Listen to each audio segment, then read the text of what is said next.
ಅಯ್ಯೋ ಕುಮಾರ, ಓರ್ವನೇ ಮಗನನ್ನು ಅತಿ ಪ್ರೀತಿಯಿಂದ ಸಾಕಿ ಸಲಿಯಲ್ಲ ಕಂದ. ನಿಮ್ಮ ಎತ್ತ ತಾಯಿ ಒಂದು ಕೇಳಿದ್ರೆ ಅದಕ್ಕೆ ನಾನು ಏನು ಉತ್ತರವನ್ನು ಕೊಡ್ಲಿಕ್ಕಂತ.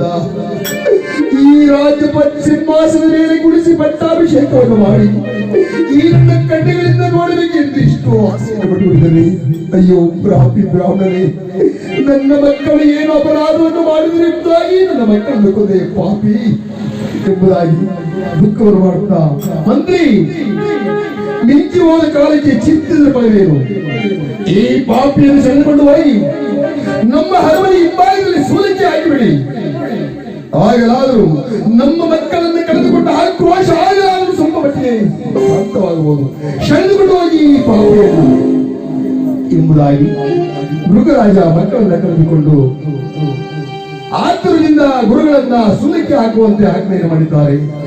ದೂತರು ಆ ಗುರುಗಳನ್ನ ಸೆಳೆದುಕೊಂಡು ಬಂದು ಸೂಲದವರ, ಇದೇ ಪಾಪಿ, ಇದೇ ಸೂಲದವರ,